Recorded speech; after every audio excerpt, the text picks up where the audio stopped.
ebidensya, resibo, walang lusot ang may atraso. Ang mga resibong nakalap ngayong hapon. Panununtok, hindi mapigilang pagwawala. At biglang pananapak pati mismo sa sarili niyang ina. Bakit galit na galit, nananakit, ang tila napariwara na raw na bata? Bakit talaga kita dinamo? Pag dalawang buwan po kami dito, hindi po gaano kami nakakain, sir. Please, tulungan niyo po kami. Ang mga babaeng ito, 2 buwan na raw naghihintay na makalipad at maging OFW.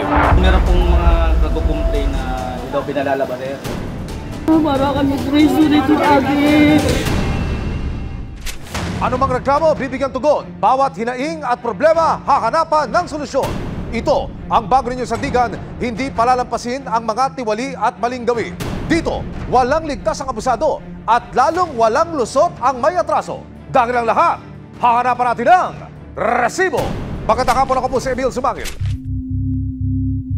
Mahigit 3 buwanang nawawala at hindi nagpaparamdam ang 12 anyos na si Christian matapos niyang maglayas sa kanilang bahay.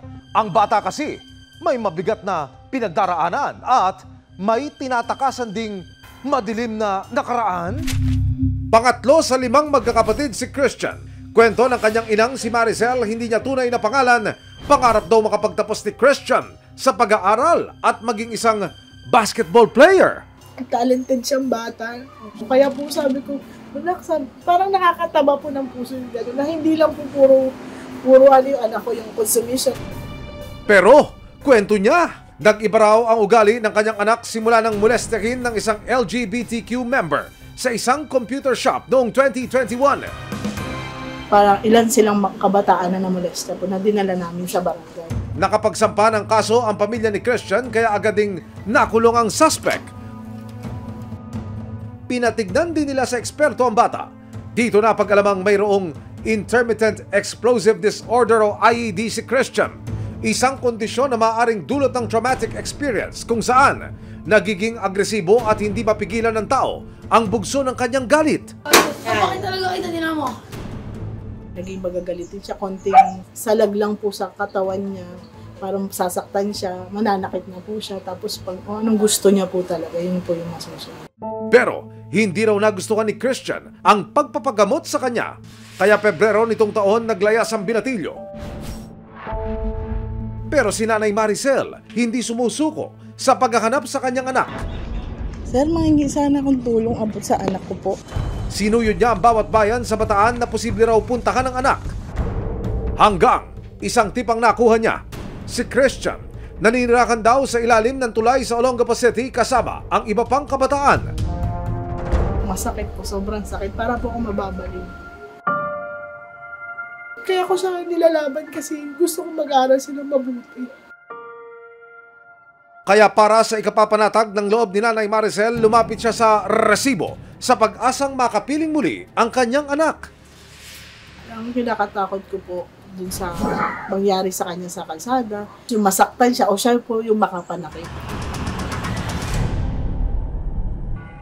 Dumulog sa resibo ang ina na si Maricel para mahanap ang kanyang anak na si Christian. Naglayas ang binatilyo matapos hindi nito magustuhan ang pagpapagamot sa kanya ng ina para sa kanyang karamdaman na intermittent explosive disorder. Sa pag-iikot ng resibo at ng ilang social worker ng barangay, kasama si Maricel, isang pamilyar na muka ang nakita niya. Ayan. Kumpirmado, si Christian na nga ang batang natagpuan ng barangay na pag-alagala sa kalsada.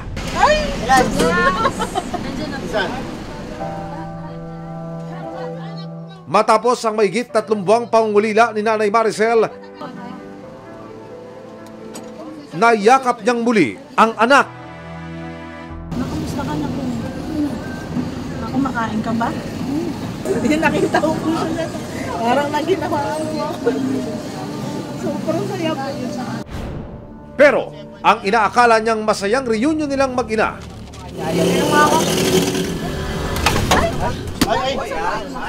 Baka sabihin nila hindi dito. Pogi, wag. Masama yun, ha? mauuwi pala sa pagwawala at pagpupumiglas ng bata. Nang humupa ang bata, pansamantala siyang pinatuloy sa isang Center for Youth Facility. Kinabukasan, formal lang iturn over ng lokal na pamahalaan ng Olongapo City si Christian sa MSWDO ng Dinalupian, Bataan. Agad siyang isinailalim ng isang social worker sa counseling session. Kumusta ka na? Okay lang ba ikaw? Kasi ikaw ay isang batang nandun na sa pagkaligaw o yung tinatawag na children at risk. Hindi mo na iniisip yung mga magulang mo, hindi mo na iniisip yung mga kapatid mo. Sarili mo na lang. Tutulungan ka namin. Andyan, marami kaming tutulong sa'yo para mapabuti ka. Pero sa kalagitnaan ng counseling ni Christian, sinundo mo ako. Dahil sumasama naman ako. Pero sumasama ko naman ako nun. Ginagawa mo na pala akong ano? Hindi kita tinutulungan. Iyak pa. Ay, Ganyan ako. hindi maganda yung ganyang gawa. Tutulungan ka nga namin eh. Sa pakita eh. muli na namang naging agresibo ang bata. Maging ang kanyang sariling ina, bigla na lang niyang nasapak. Hindi mo maiwanan. Ha? Ano eh? Inaano mo yung nanay mo? Dahil sa pinakitang kilos, nagpasya na ang Dinalupian MSWDO na hindi pwedeng ipasok si Christian sa isang shelter, lalo pat posible siyang makasakit ng ibang bata. Bakit talaga kita dinamo? So, kailangan siguro magamot muna natin yon para ma-rehab siya, para yung kung ano man po yung depression niya o kung ano man po yung problema niya, masolve. Sa tulong ng resibo, isang 12 anyos na binatilyong pinaghahanap ng sarili niyang ina ang nailigtas nito lamang Miyerkules. Ayan, ayan. Ay!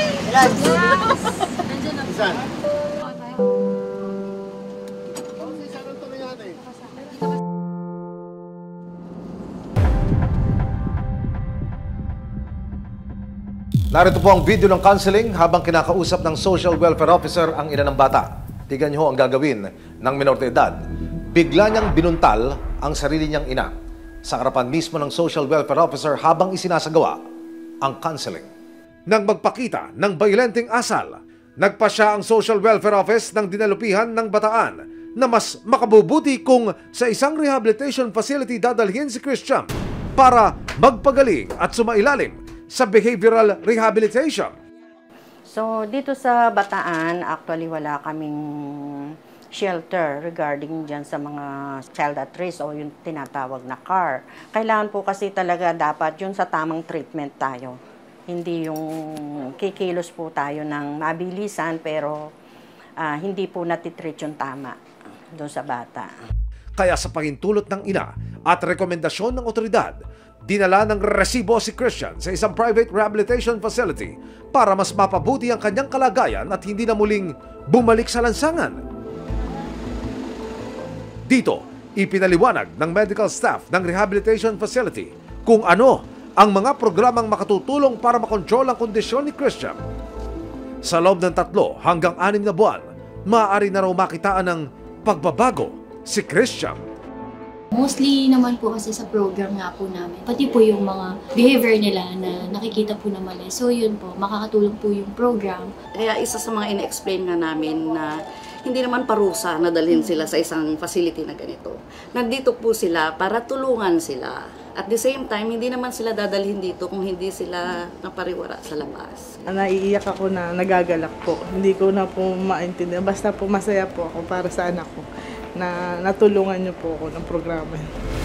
Matapos ang mahigit 3 buwang paninirahan sa lansangan at sa ilalim ng tulay, ito na ang magiging bagong tahanan ni Christian. Malayo sa anumang uri ng peligro at higit sa lahat, may hatid na bagong pag-asa sa kanilang mag-ina. Mahigit 100 babae ang pinangakuan daw ng trabaho abroad ng isang recruitment agency. Pero habang naghihintay ng kontrata, pansamantala silang ibinakay sa accommodation ng agency na pagtagal tila nagiging kulungan na raw nila. Pangarap ng marami ang makapag-abroad. Tulad na lang ni Aiza na handang makipagsapalaran sa Saudi Arabia. Dahil po sa kahirapan po namin, kaya po namin naisip na mag-abroad. Wala kaming bahay, wala kaming lupa. Yun po sana yung pangarap ko na marating namin. Kaya naman, nang mabalitaan niya sa agency na Corinthians Placement Services Incorporated na may mga job offer bilang domestic helper sa Middle East, agad siyang nakipag-ugnayan sa isang middleman sa Davao City. May pumunta sa amin, sa aking bahay, Davao de Oro po. Nag-usap kami, tapos sabi nila na maayos daw dito. Pinangakuan kami ng maganda doon na lang muna kayo. Habang hindi pa kayo nakaprocess ng mga papilis nyo. Inanuhan nila kami ng ticket. Dali-dali yon, mabilis lang. Kaya nga naano kami na bakit ang dali nakakuha ng ticket. Nang makumbinsi sa job offer na nagkakalaga ng 20 to 23,000 pesos daw kada buwan. With free board and lodging, 3 meals a day, kuryente at tubig pa habang nagpoproseso ng application. Hindi na raw nag-alinlangan si Carla na lumipad patungong Metro Manila. Kasama ni Aiza pa Maynila ang dalawa ring nangangarap niyang kabarangay na sina Princess at Annalisa. Sounds appealing daw ang offer. Oo, tutulungan ka ng 1.5 months, makalabas ka na ng bansa. Kasi gusto ko talaga mag-abroad para sa mga anak ko at sa mga kapatid ko, para sa pamilya ko. Nang lumapag sa Maynila ang magkakaibigan noong April 4, 2024 nitong taon, may sumundo raw sa kanila na service van. Nang makarating sa isang gusali sa Las Piñas na magsisilbi raw nilang lodging house, habang naghihintay ng mga papeles, hindi nila akalain na ito raw pala ang simula ng kanilang kalbaryo. Parang hindi na to tama kasi yung binibigay nga nilang pagkain, yung pagluluto namin, may estimate na po. Tsaka po yung tubig, pinapatay na po. Nagulat daw sila nang makita na aabot sa mahigit 100 aplikante nagsisiksikan at nakatenga sa loob ng lodging house ng agency. Habang lumilipas sa mga araw, mas lalong humihigpit daw ang bantay ng kanilang lodging house. Dito na raw nila napagtanto na ang mga pangako ng agency sa kanila tila biglang napako. May 13, 2024, isang kasamahan nilang nasunugan ang pinayagan na lumabas. Siya ang lumapit sa Criminal Investigation and Detection Group o CIDG, Northern Metro Manila Field Unit para idulog ang kanilang hindi magandang mga karanasan sa loob ng lodging house ng recruitment agency. Ang first complaint nila is serious illegal detention against this Corinthians Placement Service Corporation, which is located in Las Piñas City. Meron silang video call coming from the complainants na nandun din sa loob. Tulungan niyo po kami, ilang araw na po kami hindi nakakakain. Dati yung mga inuwi namin dito, hindi kami makalabas-labas. May 14, 2024, nakipag-ugnayan agad ng CIDG Northern Field Unit sa Department of Migrant Workers o DMW para mag-imbestiga. Para matignan ang kalagayan ni Carla, Princess at iba pang humihingi na saklolo. May 15, 2024, kasama ang resibo. Isinagawa na ng grupo ang visitation at pag-rescue sa mga gusto nang umalis sa lodging house. Ate, nasa na kausap namin kanina? Hindi, may tatanong lang kami. May tatanong lang naman. Yung manager, may tatanong lang kami sa'yo. Yung kanina kausap namin. Ilang minuto pa ang lumipas, dumating na ang representative ng agency. Sir, sino po sila, sir? Ako po ang presidente ng Vice President ng Corinthians. Ano po yun, sir? Taga-CIDG po kami, sir. Tapos sila, Opo, sir, opo. mga taga... Opo, taga-migrant workers. Opo. Ngayon, meron pong mga nagko-complain na yung mga Opo. anim na pwesto na hindi daw. Hindi pa po ano? Hindi daw pinalalabas, sir. Pwede po siya lumabas kahit anong oras. Nang buksan ang gate ng lodging house, napaiyak na lang sa tuwa sina Carla at mga kasama. Hindi daw po kayo pinapalabas dito? Opo, totoo po. Ano ba, lahat ng gusto magreklamo, labas? Opo, lahat po kami po. Huwag matakot! Lahat ng gusto lumabas! Ay, gusto na mo, uwi na, Thank you, Lord! Natagawas na you, Lord! Hawakan niyo muna, pare. Marami pa. Ay, tawagin nila. Gusto mo umuwi na, labas. Baka nag-iiyak ka rin dahil nagugulat sa inyo. Open nga, pare. Pero nanatili sa lodging house ng ahensya ang mahigit 100 pang aplikante. Umaasa pa rin daw sila na makakapag-abroad balang araw. Sa tulong ng ahensya, kaya ang tanong ng nagpakilalang Vice President ng ahensya, What seems to be the problem? Wala naman sila problema. Bakit kayo nagugulo? Hindi kayo pinapalabas. Kuya, huwag niyo muna ano yun. Huwag nga yun eh. Lahat naman po, lahat naman walang problema eh. Bakit sila? May nagko-complain sir eh. Sige po ma'am, sir. Ako po, okay lang po sa akin sir. Pero, siya lang ma'am, may problema ba kayo? Wala! Hindi naman lahat. Sila po talaga, magugulo sila. Bakit ikaw lang? Ikaw walang problema, pero kami meron! Meron kami problema, kaya kami reklamo! Dinala ng mga operatiba ang 10 babae sa opisina ng CIDG para kunan ng salaysay. Salamat sa mga salamat sa mga tabang sa among ata. Nakapanayan din ng resibo ang iba pang mga nagreklamo at nagpa-rescue. Sabi nga sa amin daw, 2 buwan daw kami dito. Talarga na kami ng Saudi, pero hindi. Pinaasa nila talaga. Pinapadlock nila yung yung kandado nila. Nang dumating kami dyan. Sa huli, kinatigan ng Department of Migrant Workers ang 10 biktima na na-rescue.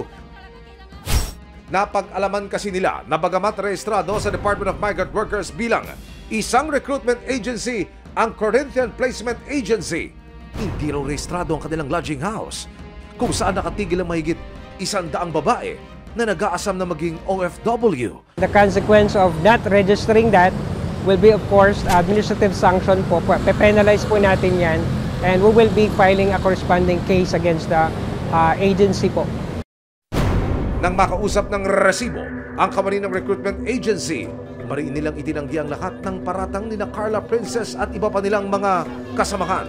Yan talaga ay designed for our employees. Ang nagkakataon lang po na talagang walang matuluyan yung mga galing sa probinsya.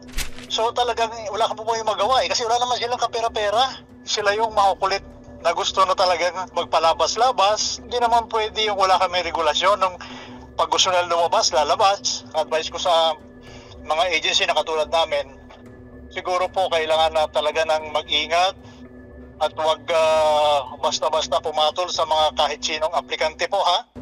May 17, 2024, sinampahan na ng CIDG ang Corinthian Placement ng mga kasong Serious Illegal Detention, Trafficking in Persons Act, at Migrant Workers and Overseas Filipino Act of 1995 o ang batas na nagpoprotekta sa pang-aabuso sa mga OFW. Kung mapatunayang nagkasala na harap ang mga taga-ahensya na sangkot sa kaso sa habang buhay na pagkakakulong. Salamat kami nakalabas na lang dito.